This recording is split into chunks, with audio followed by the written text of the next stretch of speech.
Assalamualaikum teman-teman, apa kabar? Tentunya pada sehat-sehat semuanya ya. Oke, jumpa lagi dengan saya Ida El Farida. Di video kali ini saya akan sharing tentang sebuah saat hidup terasa tak bermakna. Tapi sebelumnya terlebih dahulu seperti biasa, pencet tanda like, subscribe, dan jangan lupa share jika video ini bermanfaat. Oke. Pernah nggak merasakan hidup nggak bermakna, hati nggak tenang, merasa bosan, dan hidup terasa begitu-begitu saja? Saya rasa pernah ya, pasti ada yang pernah merasa seperti itu, karena saya juga gitu ya. Pernahkah kita mencoba untuk mencari jawabannya? Kalau saya sih pernah mencoba untuk mencari jawabannya, tapi lama nggak ketemu. Atau mungkin penasaran untuk menemukan jawaban mengapa hal itu terjadi pada kita. Iya sih, aku juga dulu seperti itu teman-teman. Penasaran kenapa ya ini terjadi pada saya gitu. Sebagian orang mungkin berusaha untuk menemukannya, namun tidak juga bisa memuaskan rasa penasarannya sehingga hati masih terasa gelisah gitu ya. Masih terasa hambar hatinya gitu. Sebagian lagi telah mampu menemukan jawaban namun tidak mampu menindaklanjutinya sehingga berputar di tempat tanpa ada kejelasan. Jadi ya hanya ngambang gitu ya, maksudnya nggak jelas gitu. Padahal sesungguhnya ketika kita mau berusaha, maka kita memiliki peluang menemukan jawabannya. Iya juga ya, kalau kita mencari gitu peluang, kita akan menemukan jawabannya gitu pasti. Simak ya, ini ada kisah seorang tukang besi yang bertanya pada Ustadz. Bismillah ya teman-teman, kita baca yuk sama-sama kisahnya gimana gitu. Tukang besi ini bertanya kepada Ustadz, Ustadz kenapa ya saya merasa bosan dengan hidup saya yang begini-begini saja gitu, kata si tukang besi. Tukang besi itu merasa ya hidupnya hambar lah ya teman-teman, cuma tak ada arahannya, tak ada nikmatnya gitu. Maksudnya hidupnya itu nggak berasa gitu ya, nggak manis, asin nggak asin, mungkin seperti itu ya. Kalau di ibaratnya rasa gitu ya, jadi hambar gitu. Bosan saya Ustadz, saya ingin bahagia, tapi kenapa susah sekali ya Ustadz itu. Nah, tukang besi ini mengeluh sama Ustadz ya, bertanya dia seperti itu. Kemudian Ustadz menjawab ya teman-teman, oh mungkin saat ini Allah juga lagi bosen dengan Tuhan. Wah jawabannya Ustadz kok gitu ya teman-teman, lagi bosen ya, Allah lagi bosen sama ini Tuhan, kenapa ya? Jadi kata Ustadz, Allah bosen dengan saya, maksudnya gimana Ustadz itu ya, katanya si tukang besi ini tadi tanya balik sama si Ustadz, penasaran ya kenapa jadi bosen gitu ya si Allah ini sama sama tukang besi. Ustadz menjawab, mungkin Allah capek mencari Tuhan, tapi Tuhan tidak pernah ditemukan gitu. Oh, jadi ini alasannya ya teman-teman. Allah itu mencari si Tuhan besi, tapi Tuhan besi nggak pernah ditemukan. Kata Ustadz lagi, lanjut dia ya.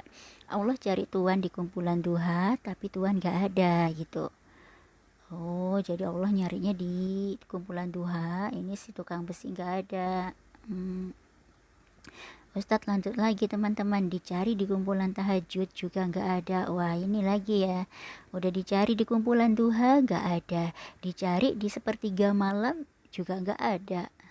Lagi tidur kali ya, ngorok gitu, keenakan dia mimpi. Dicari di kumpulan sedekah juga nggak kelihatan gitu. Sudah dua kali ya Allah nyari, di duha nggak ada, tahajud nggak ada, ini di sedekah juga nggak ada. Jadi mau dicari di mana lagi gitu katanya. Dicari di kumpulan tadarus Quran, Tuhan juga nggak ada di sana. Ya kan, dicari di kumpulan tadarus Quran juga nggak ada di sana teman-teman. Jadi bingung ini kemana ini si Tuhan besi. Ngumpet di mana dia ini ya? Ini dicari di antara orang-orang yang khusyuk sholatnya, Tuhan juga nggak ada di sana itu. Padahal kita sholat 5 waktu ya, itu nggak ada di sana dia gitu ya. Gimana ini ngumpetnya, bener-bener di mana, dicari di golongan orang solawat pun Tuhan gak ada di sana gitu. Ya elah, bingung ya Allah mau carinya di mana gitu. Pinter banget ini main petak umpet gitu. Bener kan teman-teman ya, pinter banget main petak umpet ya, bingung nyarinya, dicari di orang yang menuntut ilmu apalagi, makin gak ada gitu ya.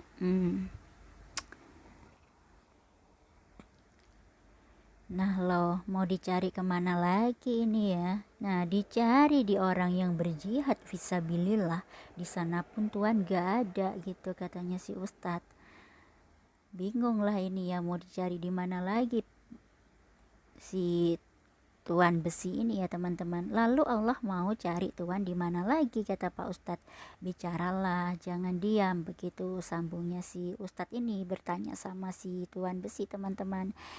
Jadi tuan besinya ini lalu menangis dan sambil mengusap air matanya disambungnya lagi sama si Ustadz ini teman-teman.